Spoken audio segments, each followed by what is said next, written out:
众所周知，抄袭是一件可耻的事，但如果这件事情和魔法少女结合起来，又会变成什么样子呢？这就是幻塔新版本上线的支线任务了——亚诺大叛逃事件。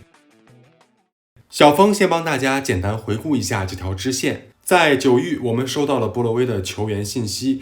到了海加德后，得知资料库里属于布洛威的机密文件被盗了。从资料库的录像来看，是亚诺在凌晨3点大摇大摆地盗走了资料。资料库的负责人为了逃脱罪责，认为亚诺是潜伏在艾达之子的卧底，偷盗资料就是背叛海加德。但第9区执行官埃文斯并没有发布通缉令，不过亚诺却神秘失踪了，也因此布洛威为了避嫌，拜托我们调查此事。就在我们刚展开行动的时候，帕洛蒂也以幻塔安全为由参与了调查。在调查过程中，我们得知资料库拥有2层安全保护，第一层是资料库的安保系统，第2层则是机密文件的安保系统。拥有第2层安保权限的只有布洛威、埃文斯与亚诺3人。亚诺是因为最近在协助布洛威收集数据，为了方便行动才后加的权限，但也因此让资料库负责人心存不满。在我们调查过程中，不断将矛头对准亚诺，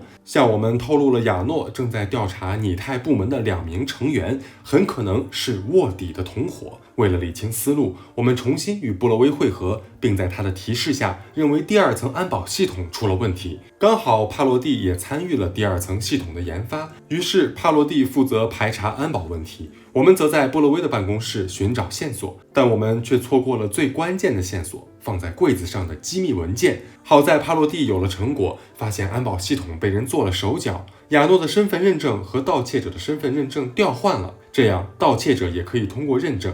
为了防止事件暴露，才选择在凌晨行动，这样很快就查到了盗窃者的身份是与布洛威同为科研人员的伊莎迪娜，同时也发现了他在网络上的留言。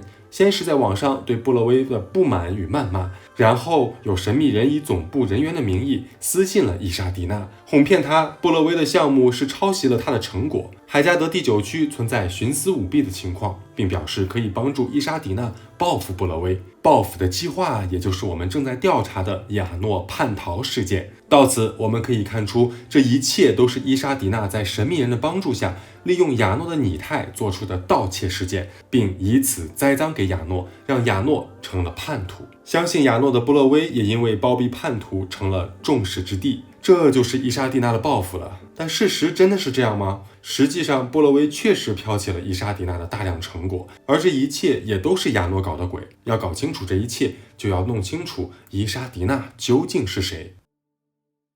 当我们根据资料提供的地点找到伊莎迪娜安全屋的时候，就看到亚诺正在卖力的撬锁。撬锁向我们传递了一个很直观的信息，他不是使用亚诺拟态的伊莎迪娜，这样就让见面变得非常自然。我们刚到这里，亚诺也刚好撬开了锁，一切都发生的刚刚好。进入安全屋后，我们通过里面留下的笔记，认识了一个不一样的伊莎迪娜。伊莎迪娜原本是海加德的科研人员，几年前她为了研究元能取得进一步的突破，毅然决然地离开了海加德，来到了受灾严重的地面，为此不惜与家里决裂，但为了自己的理想，她觉得这是必须付出的代价。随即跳槽到了克雷特创建的班吉斯重工，他想在此找到更多的灵感，但是事与愿违。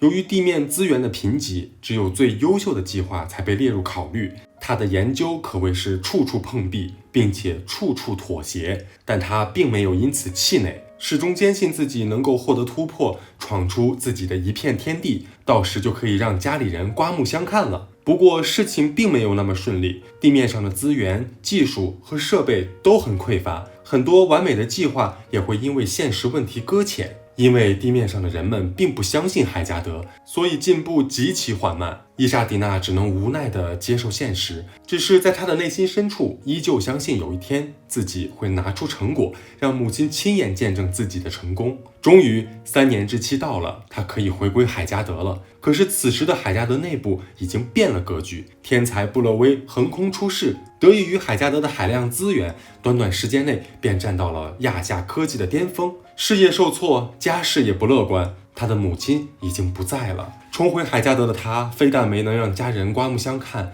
就连自己的研究成果也与布洛威撞车了。他他一败涂地，成为了衬托花朵的绿叶。伊莎迪娜不甘心自己的一切都被夺走，所以她才会参与了神秘人的报复计划。她不知道的是，布勒威的这份成果其实里面也有他的一份功劳。让我们重新回忆一下亚诺帮助布勒威的原因，是为了拿到班吉斯重工民用设备的数据。到此应该都明白了吧？正是伊莎迪娜在班吉斯主导了研究，才让布勒威能取得地面上的数据。这才是为什么伊莎迪娜会认为布勒威剽窃了他的成果，因为布勒威真的用的他研究的数据。不同的是，伊莎迪娜是在资源贫瘠的情况下坚持研究出来的，而布勒威则是利用海加德的力量，委托亚诺直接找班吉斯社长克雷特获取的。要说伊莎迪娜也是真的惨，在克雷特社长的儿子迪奥没有出事之前，克雷特对海加德的态度是不信任的，这种态度同样影响了班吉斯重工和海加德的合作。可是迪奥事件后，克雷特去了海加德养伤，弗兰茨也趁着剿灭艾达之子之际控制了班吉斯重工。之后班吉斯重工与海加德之间的来往就紧密了，更是将艾达之子排除在外了，研究上的合作也变得多了起来。可此时伊莎迪娜已经回到了海加德，时也命也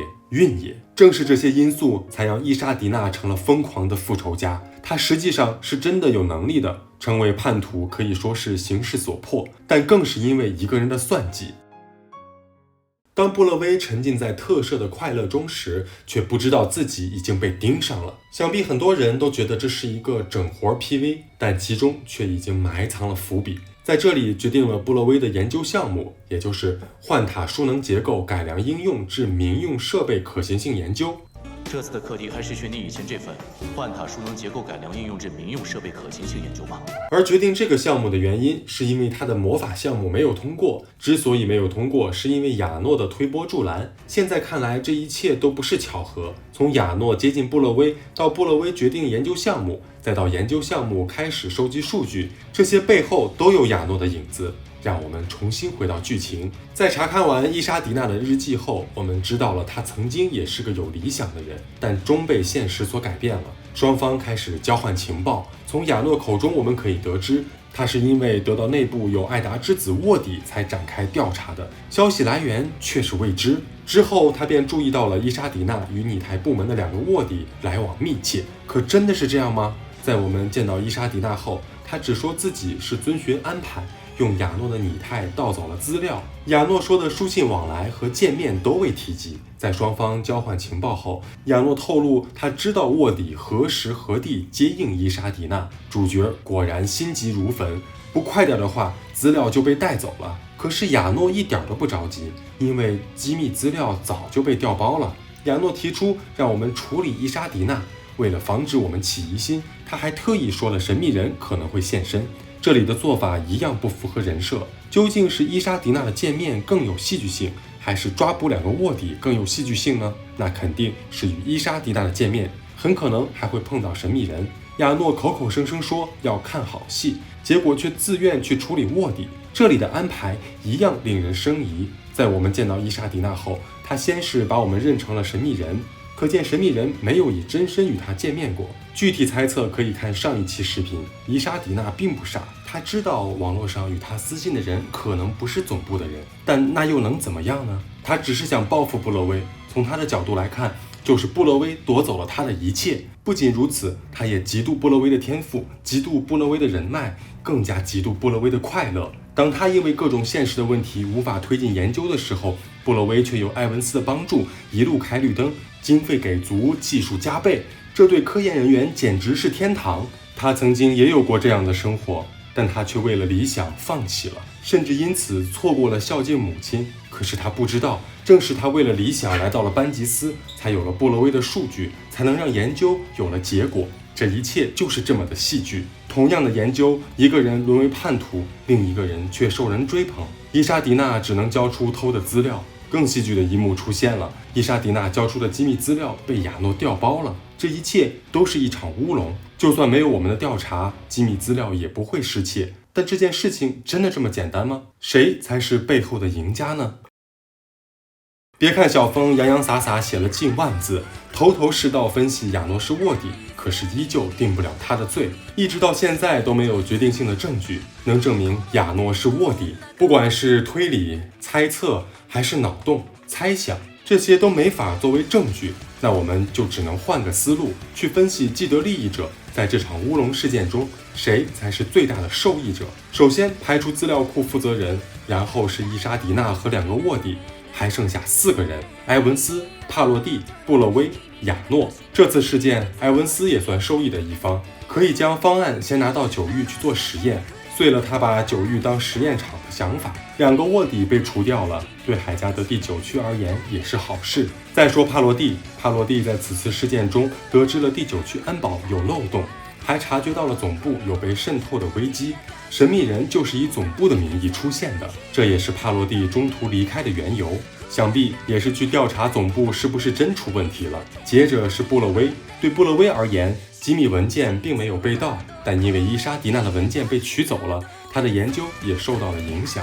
好在没有被完全禁止，经费还是会批下来的，并不妨碍他继续买奇拉拉漫画。同时因为伊莎迪娜被抓，他也不用担心再被人报复。俗话说得好，不怕贼偷，就怕贼惦记。布勒威的安全也得到了保障。最后就是亚诺了，他的好处很多了。第一，摆脱了卧底嫌疑，在 PV 中我们就能发现布勒威已经开始怀疑亚诺了。这次事件直接揪出了2个艾达卧底，短时间内亚诺的嫌疑被排除了。第二点，亚诺的权限更高了，机密资料没有失窃，资料库负责人保住了饭碗，但因为对亚诺的愧疚，之后肯定会大开绿灯，亚诺的权限越来越大了。第三点，除掉了布勒威身边的隐藏威胁伊莎迪娜，保护了自己的闺蜜。布勒威与亚诺之间的关系真的是一言难尽。从亚诺档案中讲述的故事来看，2个人是以故事为隐喻，在暗自交锋，试探对方究竟是什么真意。目前表面上来看，2人还是情同姐妹，但真实情况未知。亚诺也可以因为是确保项目的稳定推进，才保护布勒威。第四点，为后续的行动埋下伏笔。